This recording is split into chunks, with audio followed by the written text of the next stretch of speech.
So, you already had the divorce papers ready. Impressive. Were you scared? Thought I wouldn't be prepared for this. Huh? Because I'm ready to end it whenever you are. You'd better think carefully about what you just said. With that, Jackson stood up and walked off to his room. I'm Camila, 28 years old, working in an office job. A year ago, I married Jackson, a man I met on a blind date. He pursued me, and after a year and a half of dating, we decided to get married. Looking back, maybe we moved too fast. I had always vaguely imagined that I'd be married and have children by the time I turned 30, so I accepted his proposal without fully considering the consequences. Now, I wish I had been more careful. The first thing that threw me off after we got married was Jackson's sudden career change. I'm changing jobs, he said out of the blue. Why now? I asked, confused. I'm not able to fully express myself at my current job, he explained. I was shocked, but he had already submitted his resignation and planned to leave by the end of the month. He managed to land a new job, but the salary was lower than what he had before. At the time, I thought it would be okay since I was working too, but then, Jackson started insisting that I quit my job. I would have been fine with leaving if Jackson's income could cover both of us, but as I said, his new job paid less, and I wasn't sure when his salary would increase. If I quit, we'd be stretched thin with no savings. So, I told him, I won't quit unless your salary goes up. Jackson seemed to understand, but he kept asking me about it regularly, and I always gave him the same answer. A year later, his salary still hadn't increased, and Jackson kept asking, when are you going to quit? Sometimes I wanted to reply sarcastically, now, I'm only kidding, I can't quit yet. If you want me to stop working so badly, just earn more money. It seemed like he should focus on his own work before pressuring me to quit. I started to wonder why Jackson was so insistent on me quitting, and I eventually realized it had to do with his mother, Helen. I just want to make things easier for you, Mom, Jackson would say every time we visited his parents. Helen would thank him, and he'd add, but we both work. Glancing at me, it became clear he was trying to silently pressure me to quit. Jackson claimed his mother needed care, but Helen was healthy, active, and had her own income. She didn't need my help, and if I were in her shoes, I would be frustrated at being treated like someone who needed constant attention. Jackson often said, if only one of us could stay home during the day, we could check on Mom every day. I'd ask, Helen's fine, what exactly do you expect me to do? He'd respond, there's plenty to do. You could help with housework or run errands, but Helen wasn't home much, and if she wasn't there, I'd still be expected to do housework for her. It seemed like Jackson just wanted to look good in front of his parents, without actually doing any of the work himself. I refused to quit my job and stopped visiting my in-laws on my days off, except for holidays, but every time we went to their house, Jackson gave me orders, clean up, help Mom, run errands. If I asked him to go to the store since he knew the area better, he'd respond, there's no point if I do it. It was clear to me that Jackson wasn't trying to take care of his parents, he just wanted to appear good to them. I wasn't his servant, and I wasn't about to let him belittle me. Eventually, I had enough and decided to confront him. What do you mean, talk? Jackson asked when I suggested we have a conversation. I think we need to talk about our future. What are you trying to say? He sounded irritated. I'm fed up with you constantly asking when I'll quit my job and pushing me to take care of Helen. Why are you upset about that? You're my wife. You're supposed to help with your husband's parents. Isn't it your responsibility to take care of your own family? He said, as though it were obvious. No way, I shot back. It's not just the wife's duty to care for her husband's parents. I can't believe you'd say something like that. I'm really disappointed in you. Then let me ask you, how have you taken care of my parents? If I asked you to look after my family, would you do it? Jackson's face went blank.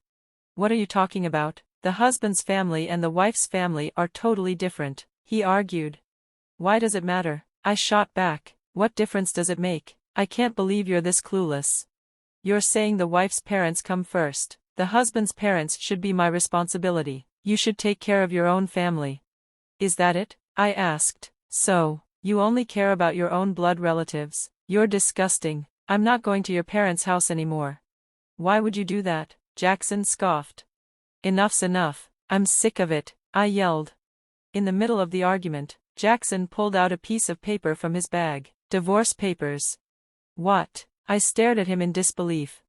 I wasn't going to let Jackson push me around any longer. It was clear to me that our marriage had ended the moment he handed me those divorce papers. His utter lack of common sense just fueled my frustration even more. The papers were filled out, with Helen and his friends listed as witnesses, meaning I could sign and submit them whenever I wanted.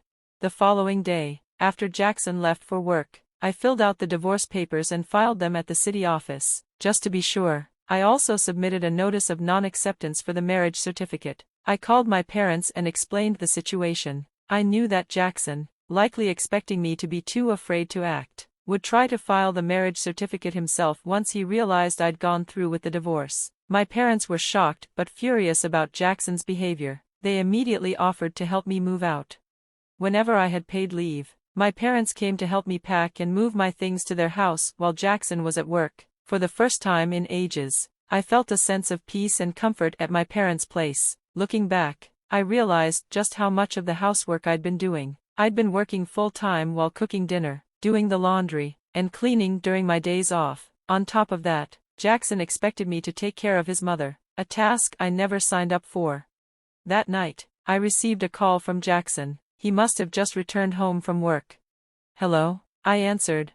"Where are you right now?" His voice was sharp. "I'm at my parents' house." "Why the hell would you go back to your parents' house without my permission? And where's your stuff? Don't tell me you're staying there." I almost laughed. Did he honestly think I was still staying over there with none of my belongings? The audacity of this man. "I've moved out. I'm not coming back." "Ha, what the hell are you talking about? Come back here and make me some food." "Make it yourself," I snapped, hanging up the phone before he could say anything else. I wasn't in the mood to deal with him anymore. If he wanted to know about the divorce, he would have to come to me. So, I blocked his number and waited for the inevitable confrontation.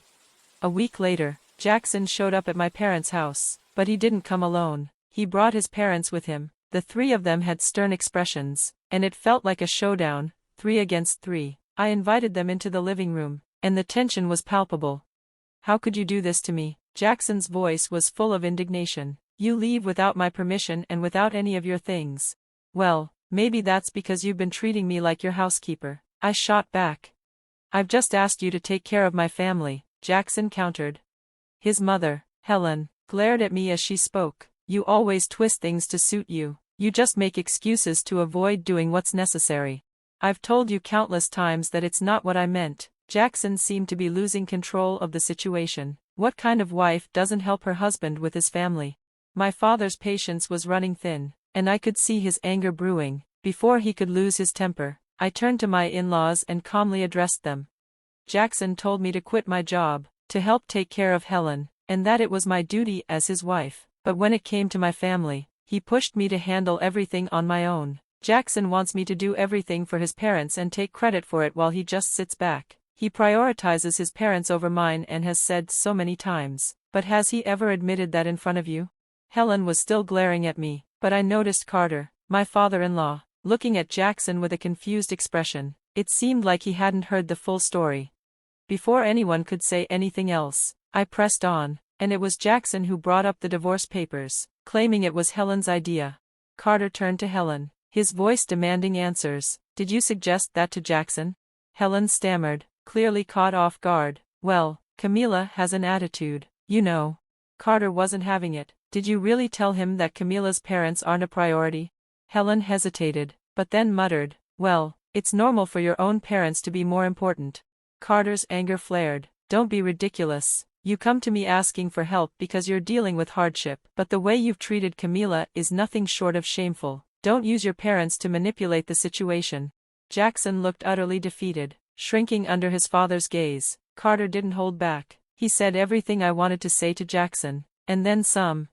"I owe you both an apology. I am truly sorry for the way my son has treated you," Carter said, bowing his head. "I'll make sure to have a serious conversation with him."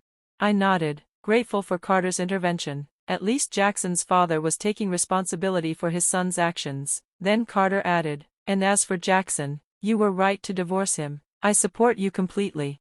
Turning to Jackson, he grabbed him by the collar and hissed, "You better apologize to them." Jackson was in full retreat mode now, and he muttered an apology before his father dragged him and Helen out of the house. I couldn't believe it, but I had to thank Carter. He made sure that all of our shared assets, everything I had worked hard for, went to me. I had earned them, after all. As for Jackson, he had lost everything, and while Carter was disgusted with Helen's behavior, it seemed like the fallout from this whole mess was only just beginning. In time, I learned that Carter was so fed up with Helen that he filed for divorce from her. I also ran into a former colleague of Jackson's who told me that Jackson was terrible at his job, constantly scolded by his boss. His decision to quit and change jobs had been a desperate attempt to save face. It seemed like he was always blaming others for his shortcomings. That's when I realized, with complete certainty, that leaving Jackson had been the right decision. I moved into a cozy apartment on my own and focused on my work. Things were going well, I'd even received a raise recently. As for relationships, I wasn't in a hurry to dive back into one anytime soon. What struck me most was how Jackson had used the divorce papers as a threat, believing he could control me. He was wrong, and I knew it was a mistake many other selfish husbands made. I hoped that men like him would face the consequences of their actions and end up alone. As for me, I was finally free, and I looked forward to the future with optimism.